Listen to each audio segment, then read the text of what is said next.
I remember when I could run, walk, dance, leap, take a shower while on my feet. After dinner with the wife, go up to bed, strum the guitar before resting my head. My life all changed on that awkward day when my legs and arm would not obey. I awakened from a short-lived death. Doctors thought it was my last breath. To their surprise, God opened my eyes. I remember when fear engulfed me, when I realized how life could now be.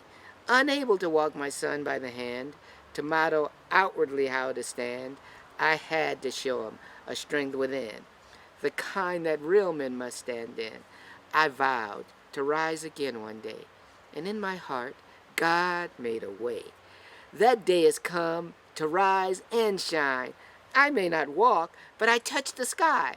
On the inside, I stand so tall. One day, this body's got to answer God's call to arise.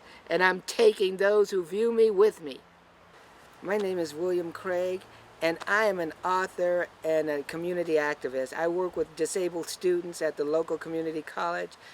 I haven't always been in this condition. Fortunately, at one point in my life, I could use this body at full capacity. And it wasn't until I found myself driving through a gang fight in the bad area of Los Angeles, and I sustained a gunshot wound to the head, that I started, at that point, I started to require the use of a wheelchair.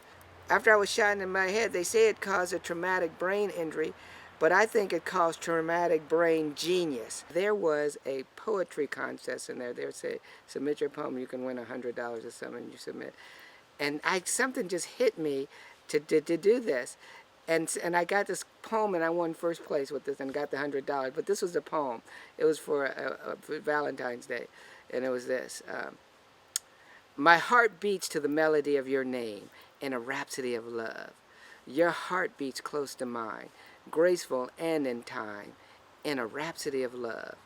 In my arms is where you'll be for eternity, dancing far above in a rhapsody of love.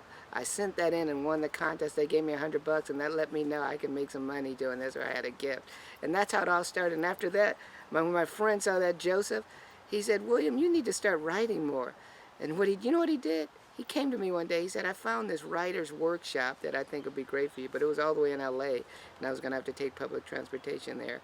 But he said, William, I'm going to take you there the first few times, and then if you like it, you're going to have to go. So he used to take me there, and I love this writer's group, and I would catch Access. It's a form of public transportation all the way to deep in Los Angeles every Saturday. And me and this group, we decided to publish a book together. That was my first book I published. I came up with the title for the book, Mirrors of the Heart. That's what it was. And but they featured my stuff in the book because I blew everybody's poetry away. And it was just amazing. But that's where it started. But after that, I said, I'm going to do my own book. And that's when I did, as I showed you before. That was my second book. This one, 21st Century Proverbs of William Craig. But one of my favorite ones is this. This is my little personal one. It was bigger than him, and he was all alone. But the ant still said, I can drag it home.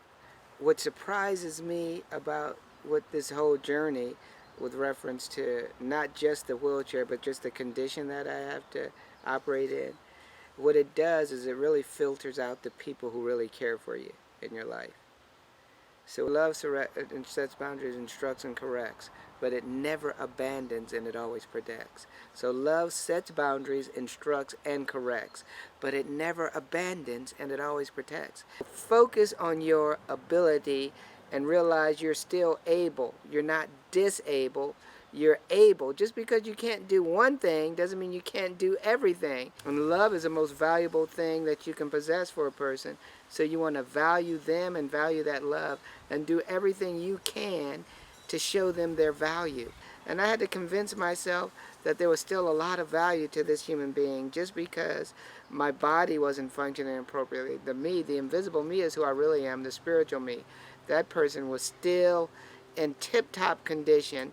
He just had to get around a little bit slower now because he didn't have a full capacity of the body. The most important thing for you to remember is that you are not your disability. You are the ability you have.